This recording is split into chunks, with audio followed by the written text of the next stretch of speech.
வணக்கம் நண்பர்களே. நம் தமிழ்நாட்டு புனித ஸ்தலங்களின் வரலாறுகளை உங்களிடம் கொண்டு சேர்க்கும் இந்த ஆன்மீக பயணத்திற்கு உங்களை அன்புடன் வரவேற்கிறோம். இன்று நாம் பார்க்கப் போகும் கோவில் காஞ்சிபுரத்தின் வரலாற்று சிறப்புமிக்க திருப்பரமேச்சுர விண்ணகரம் ஸ்ரீ வைகுண்ட பெருமாள் திருக்கோவில். இது சாதாரண கோவில் அல்ல, பல்லவ மன்னர்களின் ஆட்சிக்கால வரலாற்றை சொல்லும் ஓர் உயிரோவியம் போல விளங்கும் அபூர்வ திருத்தலம். காஞ்சிபுரம் என்றாலே சைவம், வைஷ்ணவம், சக்தம் ஆகிய மூன்றும் செழித்து விளங்கும் புண்ணிய பூமி. அத்தகைய காஞ்சிபுரத்தில் அமைந்துள்ள திருப்பரமேச்சுர விண்ணகரம் 108 திவ்ய தேசங்களில் ஒன்றாகும். இங்கு அருள் புரியும் பெருமாள் வைகுண்ட பெருமாள், தாயார் ஆன ஆனந்தவல்லி தாயார். இந்த தலம் பல்லவ மன்னர்கள் காலத்திலே கட்டப்பட்டதாலும் அதன் சிற்பங்கள், கலை கட்டிடங்கள், கல்வெட்டுகள் ஆகியவை நமக்கு 1300 ஆண்டுகளுக்கு முன் இருந்த காஞ்சியின் வரலாற்றை நேரடியாக கூறுகிறது.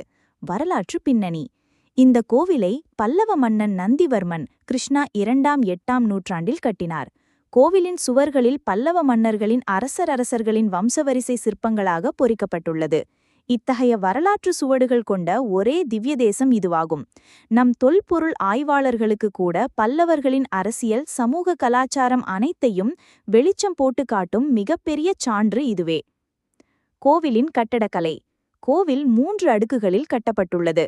முதல் தளம் பெருமாள் தண்டாயுதபாணியாக நிலத்தில் நின்றபடி அருள் புரிகிறார். 2ஆம் தளம் பெருமாள் வைகுண்ட வாசல் போல் அமர்ந்திருக்கிறார். 3ஆம் தளம் பெருமாள் சாய்ந்து ஓய்வெடுக்கும் ரெக்லைனிங் ரூபத்தில் அருள் புரிகிறார்.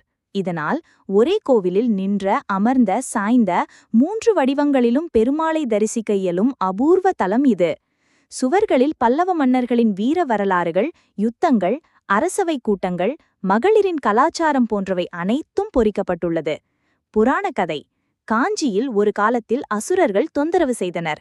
அப்போது விஷ்ணு வைகுண்ட பெருமாளாக அவதரித்து அசுரர்களை அழித்து தனது பக்தர்களை காப்பாற்றினார். அதனால் இத்தலம் வைகுண்டம் தரும் பெருமாள் தலம் என அழைக்கப்படுகிறது. ஆழ்வார் மங்களாசாசனம்: திருமங்கையாழ்வார் இத்தலத்தை பாடியுள்ளார். அவரது பாசுரங்களில் பெருமாளின் வைகுண்ட சௌந்தரியமும் பல்லவ மன்னர்கள் அவருக்கு செய்த அர்ப்பணிப்பும் விரிவாக வர்ணிக்கப்பட்டுள்ளது. சிறப்புகள்: வரலாற்று சிற்பங்கள் பல்லவ கால ஆட்சியின் முழு விபரம் சிற்பங்களாக இருக்கிறது. 3 ரூபங்களில் பெருமாள் நின்ற, அமர்ந்த, சாய்ந்த நிலையில் தரிசிக்கலாம். பல்லவ அரசின் வம்சவரிசை உலகில் ஒரே கோவிலே. திவ்ய தேசம்: 108 திவ்ய தேசங்களில் முக்கியத்துவம் வாய்ந்தது. கலையகமாக விளங்கும் கோவில் சுவடுகள், கல்வெட்டுகள் அனைத்தும் உள்ளன. பக்தி பயணம்: பக்தர்கள் இங்கு வந்து வைகுண்ட வாசல் வழியாக சென்றாலே அவர்கள் வாழ்வில் சிரமங்கள் அகலும் என்று நம்பப்படுகிறது.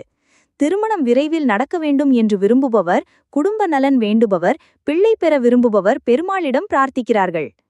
நண்பர்களே, இதுவரை நாம் பார்த்தது காஞ்சிபுரத்தின் புகழ்பெற்ற திருப்பரமேச்சுர விண்ணகரம் ஸ்ரீ வைகுண்ட பெருமாள் கோவில் பற்றி.